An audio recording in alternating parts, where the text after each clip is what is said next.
અમેરિકાના રાષ્ટ્રપતિ Donald Trump પર ડિનર પાર્ટીમાં જીવલેણ હુમલાનો પ્રયાસ કરનાર કોણ છે? એ ડિનર પાર્ટીમાં આખરે શું બન્યું હતું? હુમલાખોર કોણ હતો અને તે કેવી રીતે આટલા હથિયારોની સાથે ડિનર પાર્ટી સુધી પહોંચ્યો અને તેનો હેતુ શું હતો? તો ચાલો આ વિષય પર આપણે ડિટેલમાં જાણકારી મેળવીએ.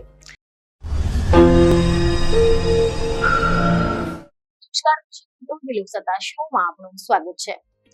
દર્શક મિત્રો, અમેરિકાના રાજકારણ અને સુરક્ષા વ્યવસ્થાને હચમચાવી દેતી એક અત્યંત ચોંકાવનારી ઘટના બની હતી કે જ્યાં વ્હાઇટ હાઉસમાં પત્રકારો સાથે એક ભવ્ય ડિનર કાર્યક્રમ દરમિયાન રાષ્ટ્રપતિ ડોનાલ્ડ ટ્રમ્પ પર હુમલાનો પ્રયાસ કરવામાં આવ્યો હતો. આ ઘટનાએ માત્ર અમેરિકા જ નહીં પરંતુ સમગ્ર વિશ્વમાં ખળભળાટ મચાવી દીધો છે, કારણ કે ડોનાલ્ડ ટ્રમ્પ પર અગાઉ પણ અનેક વખત હુમલાના પ્રયાસ થઈ ચૂક્યા છે, પરંતુ આ વખતની ઘટના ડિનર પાર્ટી જેવા અત્યંત સુરક્ષિત અને હાઈ પ્રોફાઇલ કાર્યક્રમમાં બની હોવાથી સુરક્ષા એજન્સીઓ પર અનેક સવાલો ઉભા થઈ રહ્યા છે. આ રાત્રિ સામાન્ય ન હતી. આ રાત્રિ માત્ર એક ડિનર પાર્ટીની રાત્રિ ન હતી.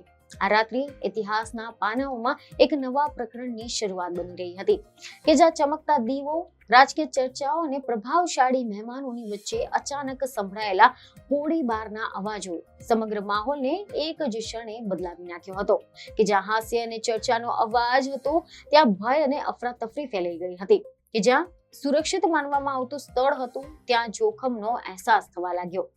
આ ઘટના માત્ર એક હુમલો ન હતો, પરંતુ તે એક પ્રશ્ન હતો કે શું વિશ્વના સૌથી સુરક્ષિત ગણાતા કાર્યક્રમોમાં પણ ખતરાનો પ્રવેશ થઈ શકે છે?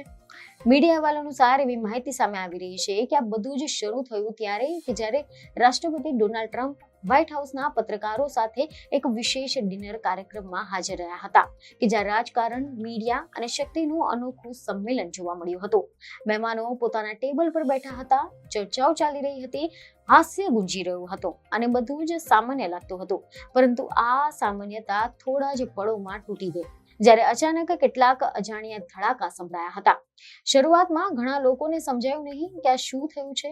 કોઈએ વિચાર્યું નહીં કે કદાચ કંઈક પડી ગયું હશે, પરંતુ થોડા જ સેકન્ડોમાં સ્થિતિ સ્પષ્ટ થઈ ગઈ કે આ ગોળીબાર હતો. અચાનક ગોળીબારના અવાજ સંભળાયા અને આખી હોટલમાં નાસભાગ મચી ગઈ હતી. ભારે હથિયારોથી સજ્જ સિક્રેટ સર્વિસના એજન્ટોએ ક્ષણનો પણ વિલંબ કર્યા વિના ટ્રમ્પને ચારે બાજુથી ઘેરી લીધા હતા અને તેમને સુરક્ષિત રીતે બહાર કાઢવામાં સફળ રહ્યા હતા. આ બધું એટલી ઝડપથી થયું કે ઘણા મહેમાનોને સમજવા માટે સમય જ ન મળ્યો હતો કે આ શું ચાલી રહ્યું છે.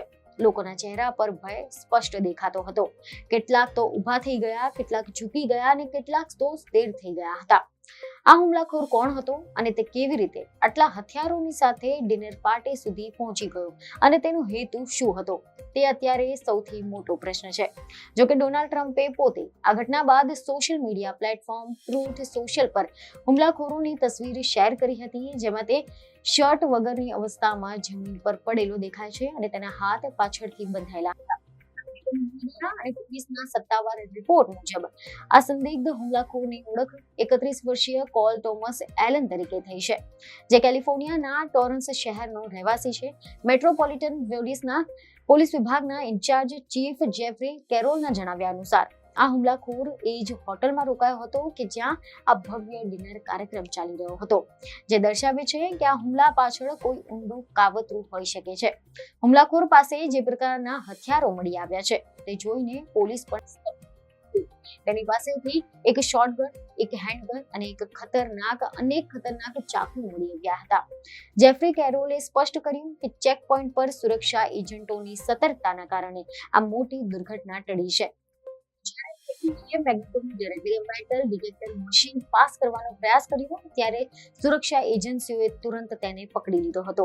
આ ઘટનાનો એક સીસીટીવી ફૂટેજ પણ સામે આવ્યો છે, જેમાં જોઈ શકાય છે કે કોલ ટોમસ એલન બોલ રૂમની અંદર ઘૂસવા માટે તેજીથી દોડી રહ્યો હતો અને તેવામાં જ સિક્યોરિટી ચેક પોઈન્ટ પાસે પહોંચે છે અને તરત જ સુરક્ષા એજન્ટો પોતાની બંદૂક તાણી દે છે.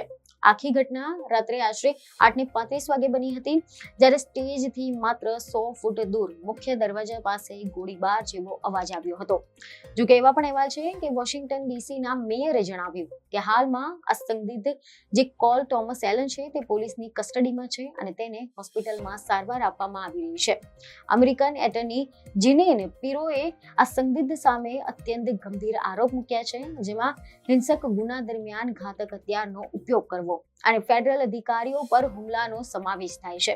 તેને સોમવારે ફેડરલ કોર્ટમાં રજૂ કરવામાં આવશે, ત્યારે કદાચ વધુ વિગતો બહાર આવી શકે છે. વ્હાઇટ હાઉસના પત્રકારો સાથે યોજાયેલા આ ડિનર કાર્યક્રમમાં ફાયરિંગ બાદ રાષ્ટ્રપતિ ડોનાલ્ડ ટ્રમ્પે સુરક્ષા વ્યવસ્થા અંગે એક નિવેદન પણ આપ્યું છે, જેમાં ડોનાલ્ડ ટ્રમ્પે પ્રેસ કોન્ફરન્સમાં હુમલાખોરને ખૂબ જ બીમાર માણસ અને ખતરનાક દેખાતો વ્યક્તિ ગણાવ્યો હતો. ટ્રમ્પે જણાવ્યું કે તેમને આ હુમલાની અગાઉથી કોઈ પણ ચેતવણી મળી ન હતી, પરંતુ જે રીતે હુમલાખોર 50 ગજ દૂરથી દોડીને આવ્યો હતો તે જોઈને સ્પષ્ટ થઈ ગયું હતું કે તે મોટા જાનહાનિના ઈરાદે આવ્યો હતો. સુરક્ષા એજન્સીઓએ હવે કેલિફોર્નિયામાં તેના એપાર્ટમેન્ટ પર દરોડા પાડ્યા છે, જેથી તેના ભૂતકાળ અને તેના સાથે જોડાયેલા અન્ય લોકોની કડીઓ મળી શકે. જોકે હજુ સુધી આ હુમલા પાછળનો ચોક્કસ હેતુ જાણી શકાયો નથી, પરંતુ આ ઘટનાએ 2024ની પેન્સિલ્વેનિયાની જે રેલી છે તેમાં થયેલા હુમલાની યાદ તાજા કરી દીધી છે. ટ્રમ્પે આ ઘટનાની વચ્ચે તુલના કરી હતી અને કહ્યું કે આ વખતે સુરક્ષા વ્યવસ્થા ઘણી વધુ મજબૂત હતી. આના કારણે હુમલાખોર બોલરૂમની અંદર સુધી પ્રવેશી શક્યો નહીં. સવાલ એ છે કે શું આ કોઈ એકલ દોકલ હુમલાખોરનું કૃત્ય છે કે પછી તેની પાછળ કોઈ મોટી આતંકવાદી યા તો પછી રાજકીય સાજિશ છે.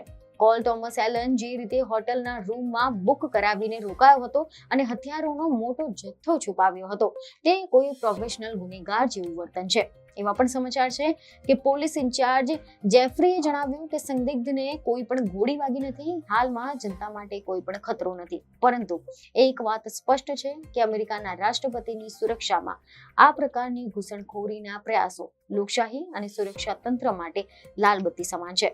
આગામી દિવસોમાં જ્યારે તપાસ આગળ વધશે ત્યારે જાણવા મળશે કે કેલિફોર્નિયાથી વોશિંગ્ટન સુધી પહોંચનાર આ 31 વર્ષીય યુવાનના મગજમાં શું ચાલી રહ્યું હતું. શું તે કોઈ સંગઠન સાથે જોડાયેલું છે કે પછી તે માનસિક રીતે અસ્થિર છે? ટ્રમ્પે શેર કરેલા સીસીટીવી ફૂટેજમાં તેની દોડવાની ગતિ અને સુરક્ષા કર્મીઓનો પ્રતિભાવ બતાવ્યું છે કે ગણતરીની સેકન્ડોમાં જ ખેલ ખતમ થઈ શક્યો હોત. હમણાં માટે ડોનાલ્ડ ટ્રમ્પ સુરક્ષિત છે અને તેમને પોતાની નિડરતા બતાવતા કહ્યું કે તેઓ આવી ઘટનાઓથી ચિંતિત થઈને બેસી રહી શકે નહીં. પરંતુ વ્હાઇટ હાઉસના પૂરના પત્રકારો અને ત્યાં હાજર તમામ મહેમાનો માટે આ રાત ક્યારેય ભૂલાય તેવી ભયાનક રાત બની ગઈ હતી. સોમવારે જ્યારે ફેડરલ કોર્ટમાં સુનાવણી થશે ત્યારે કોલ થોમસ એલન વિશે તમામ કાનૂની વિગતો અને તેના ગુનાહિત ઇતિહાસ વિશેની માહિતી સામે આવશે, જે કદાચ આ રહસ્ય હુમલા પરથી પડદો ઉઠાવી શકે છે. સુરક્ષા ક્યારેય સંપૂર્ણ નથી હોતી. જોખમ હંમેશા હોય છે અને સાવચેતી હંમેશા જરૂરી છે. દુનિયા કેટલી આગળ વધી જાય, ટેકનોલોજી કેટલી મજબૂત બની જાય, પરંતુ માનવ મનની અનિશ્ચિતતા હંમેશા એક પડકાર રહેશે. આ વાત અહીંયા પૂર્ણ નથી થતી, કારણ કે આ તો માત્ર શરૂઆત છે. તપાસ ચાલી રહી છે, સવાલોના જવાબ હજુ પણ બાકી છે, જવાબો હજુ મળવાના બાકી છે. અને જ્યાર સુધી સત્ય સામે નહીં આવે ત્યાર સુધી આ ઘટના એક રહસ્ય બનીને રહેશે, જે લોકોને વિચારવા પર મજબૂર કરે છે કે શું આપણે ખરેખર સુરક્ષિત છીએ. આ વિષય પર તમારું શું માનવું છે તેમને કમેન્ટમાં જરૂરથી જણાવો. બીજને ખબરો સાથે ફરી મળીશું. ધન્યવાદ.